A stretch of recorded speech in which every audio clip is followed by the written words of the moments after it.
विठ्ठल किंवा पांडुरंग विठ्ठल हे भगवान विष्णूचे अवतार आहेत आणि महाराष्ट्रातील पंढरपूर येथे रुक्मिणी विठ्ठल मंदिर प्रसिद्ध आहे. पौराणिक कथेनुसार मुचकुंद हा महापराक्रमी राजा फार पूर्वी इक्ष्वाकू कुळात होऊन गेला. श्रीराम ज्या कुळात जन्मले तेच हे सूर्यवंशी कुळ. एकदा देव व दानवांचे युद्ध चालू होते. दानव वरचढ होऊन देवांचा पराभव होत होता. पृथ्वीवर मुचकुंद राजा प्रसिद्ध होता. देवाने मुचकुंद राजाकडे मदत मागितली. तो देवांच्या बाजूने लढला. राक्षसांचा पराभव झाला. देवांचा राजा इंद्र खुश झाला. इंद्राने मुचकुंदला स्वर्गात नेले, त्याचा मान सन्मान करून तेथेच ठेवले. काही वर्ष आनंदात गेली. नंतर त्याने पृथ्वीवर जाण्याची आज्ञा मागितली.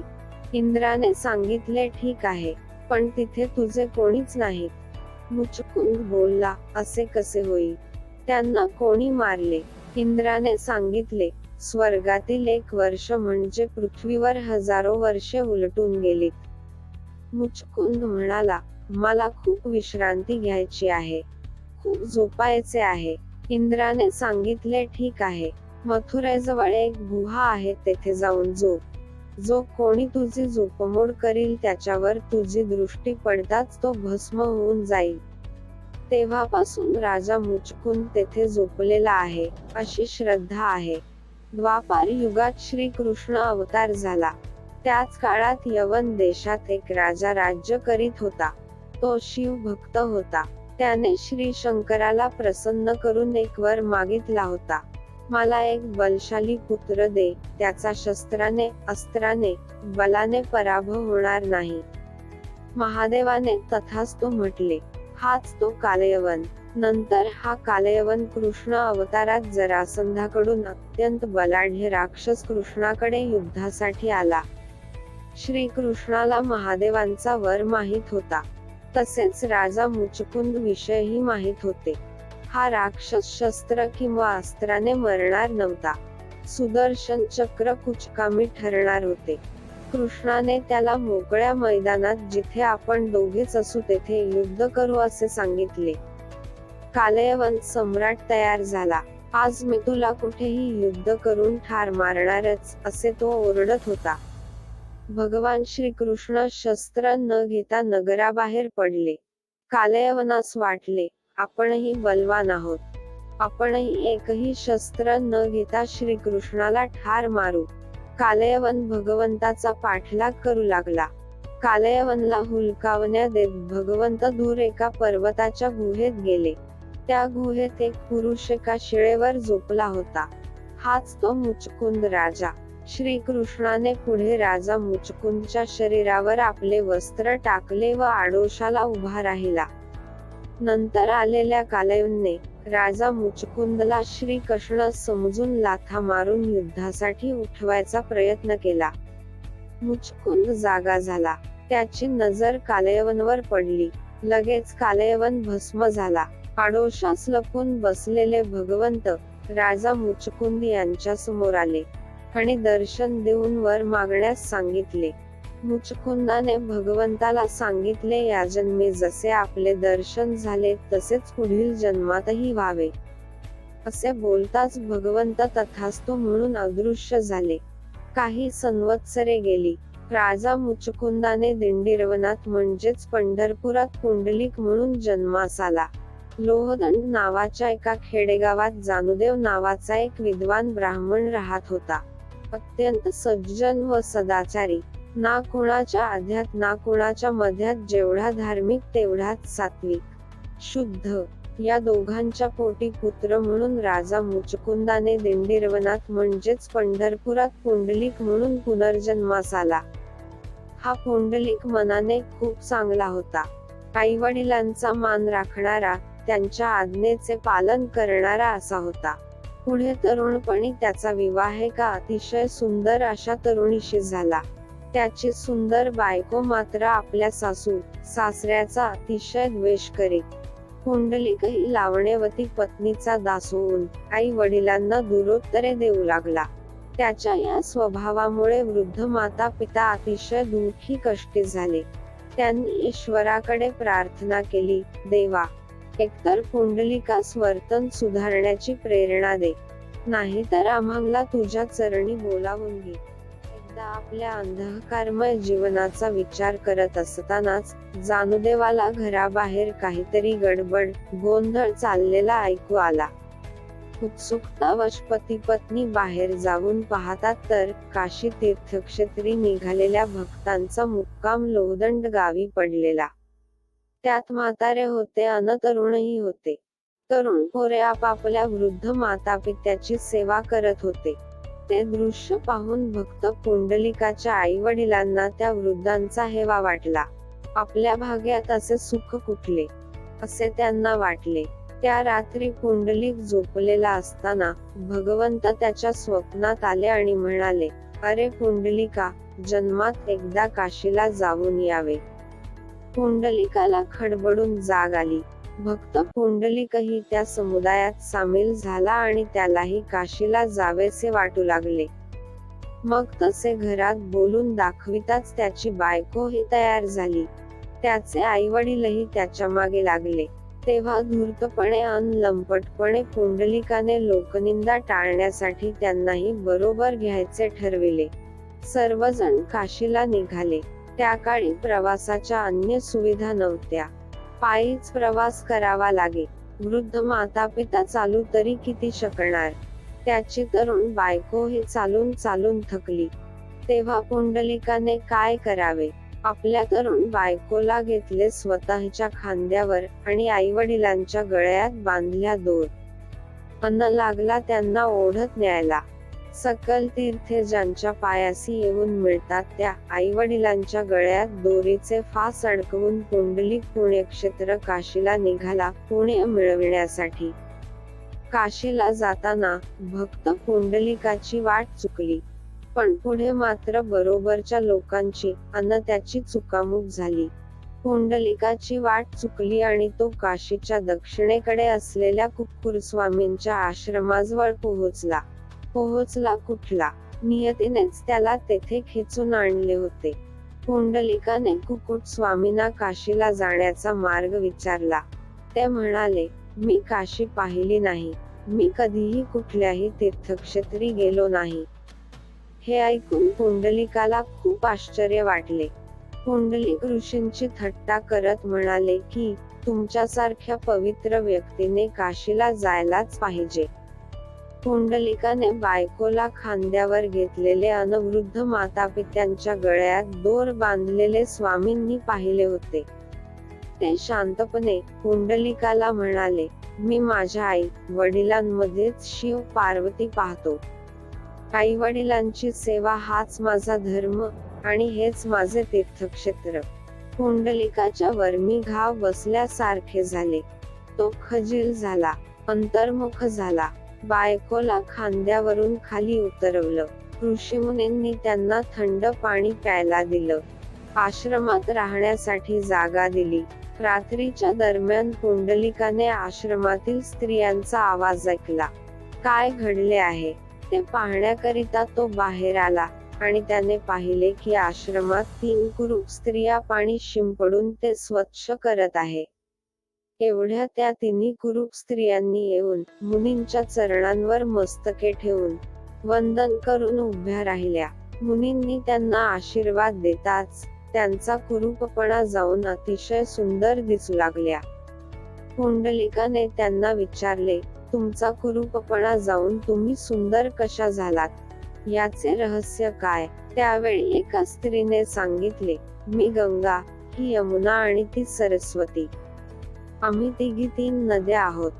आमच्या जलात अनेक लोक पापे धुतात त्यामुळे आम्ही कुरूप व अपवित्र होतो. हे कुक्कुट मुनी मातृपितृ भक्त आहेत. ते त्यांची मनोभावे सेवा करतात म्हणूनच ते परमपुण्यवान आहेत. त्यांच्या चरणांवर मस्तक ठेवून त्यांचा आशीर्वाद लाभला की आम्ही पवित्र व सुंदर होतो.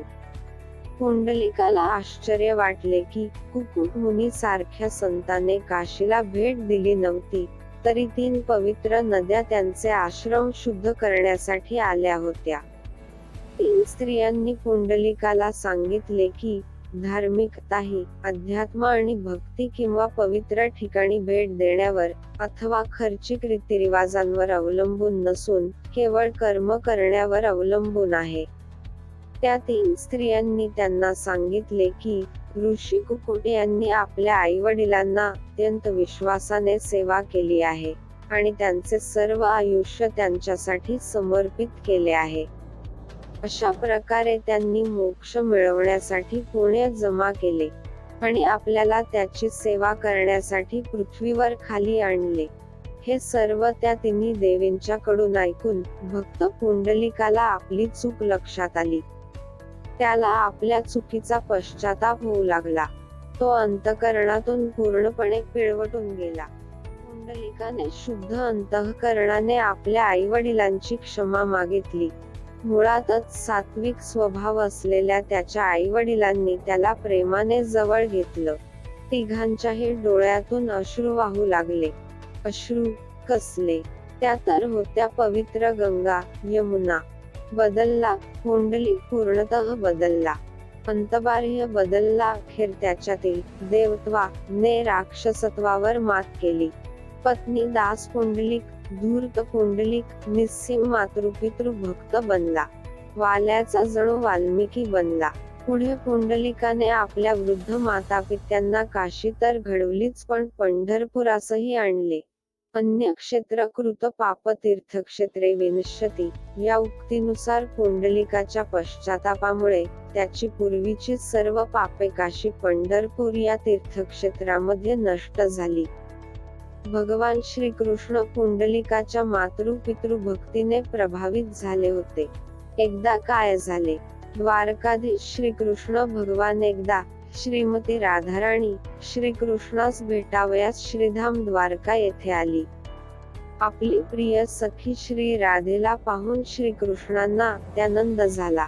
इतक्या दिवसांच्या विरहानंतर श्रीराधा आणि श्रीकृष्णांची भेट होत होती. त्यामुळे दोघेही एकमेकांना भेटण्यासाठी व्याकुळ होते. प्रेमावेशाने श्रीकृष्णांनी श्रीमती राधाराणीला आपल्या जवळ बसविले आणि तेव्हाच रुक्मिणी कक्षात आली. राधाराणीला श्रीकृष्णांच्या इतक्या निकट बसलेले पाहून रुक्मिणी देवी श्रीकृष्णावर नाराज झाली आणि रुसून रुक्मिणीने रागाने द्वारका सोडली व दिंडीरवनात अज्ञातवासात आली. नंतर भगवान श्री विष्णू तिच्या शोधार्थ प्रथम मथुरा नंतर गोकुळला गेले. गोपाळांना भेटले. मग त्यांनीही शोध सुरू केला. ते शोधार्थ गोवर्धन पर्वतावर गेले. शेवटी ते भीमा चंद्रभागा नदीतीराजवळ आले. सोबत असलेल्या गोपाळांना गोपाळपूर येथे सोडून स्वतः दिंडीरवन जंगलात तिच्या शोधार्थ निघाले आणि तिथे रुक्मिणी सापडल्यावर तिचा राग शांत केला. कृष्णाने श्री रुक्मिणीची समजूत काढण्याचा प्रयत्न केला, परंतु आजही रुक्मिणी भगवंतांवर रुसून तिथेच उभी आहे. नंतर श्रीकृष्ण तेथेच असलेल्या पुंडलिकाच्या घराजवळ पोहोचले.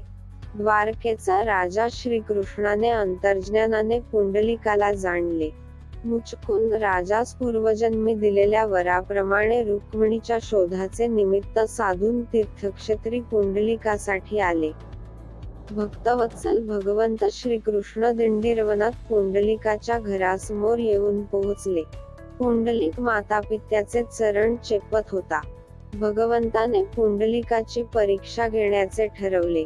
तिथेच असणाऱ्या फुलातील भोंग्याला आज्ञा दिली. पुंडलिकाच्या पाठीचा चावा घे. भोंग्याने पुंडलिकाला चावा घेतला आणि रक्त बंबाळ केले.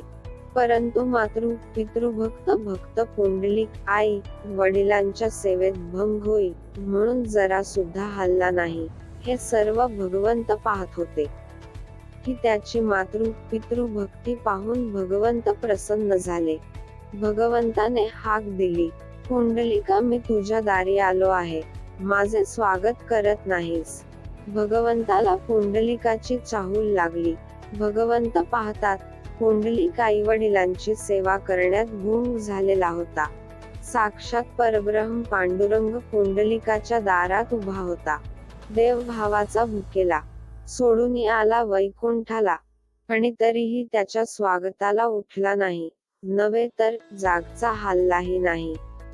आई वडिलांच्या सेवेत खंड कसा पडू द्यायचा. त्याने बसल्या जागेवरूनच सुहास्य वदनाने भगवंताला विनम्र अभिवादन केले. सेवेचं व्रतही मोडता येईना अन भगवंताच्या स्वागताचा गृहस्थधर्मही पाळता येईना. पुंडलिकापुढे मोठेच धर्मसंकट उभे राहिले. तेव्हा त्याने जवळच पडलेली एक वीट दाराबाहेर फेकली आणि सेवा पूर्ण होईतोपर्यंत भगवंताला त्या विटेवर उभं राहायला सांगितले. आणि आश्चर्य असे की तो सावळा विठुराया कटावर हात ठेवून चक्क त्या विटेवर उभा राहिला.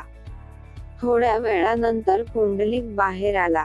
भगवंत कटेवर हात ठेवून उभे होते. पुंडलिकाने भगवंताच्या चरणांवर मस्तक ठेवले. भक्त पुंडलिकाची असीम मातृपितृभक्ती पाहून भगवंत प्रसन्न झाले आणि त्याला वर माग म्हणाले. भक्त पुंडलिक म्हणाला, मला काही नको भगवंता, मला फक्त तू हवा आहेस. आत्ता जसा उभा आहेस तसाच तू तुझ्या भक्तांसाठी इथेच असाच उभा राहा आणि त्यांना तुझं परमपवित्र दर्शन सतत घडू दे. देव म्हणाले, तथास्तु.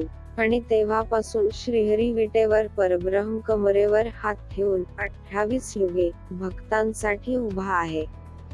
भक्त पुंडलिकामुळेच परब्रह्म श्रीहरी युगानुयुगे या पृथ्वीतलावर भक्तांसाठी उभे आहेत. पुंडलिकांनी भगवंताला उभा राहण्यासाठी वीट फेकली. ती वीट म्हणजे वृत्रासुराच्या शापाने दग्ध झालेला इंद्रच होय. पूर्वी वृत्रासुर नावाचा एक दैत्य होता. त्यास 3 मस्तके होती. इंद्राचे पद आपणास मिळावे म्हणून तो मोठी तपश्चर्या करू लागला. तेव्हा इंद्रास असे वाटले की हा अशा तपाच्या योगाने माझे पद घेईल. तेव्हा इंद्र राजाने आपल्या एका सेवकास सांगितले की तू या वृत्रासुराचा वध कर. नंतर त्या सेवकाने एके दिवशी तो दैत्य ध्यानस्थ बसलेला पाहून त्याची 3 शिरे तोडली. त्यावेळी ती 3ही शिरे गदगदा हसत खाली पडली. त्यासमयी दैत्याने इंद्रास शाप दिला, लोहदंडे सूर्यतीर्थे हरेलोंष्ठत्वमाप्नुहि. अर्थात, हे दुष्टा, तू महाविश्वासघातकी आहेस.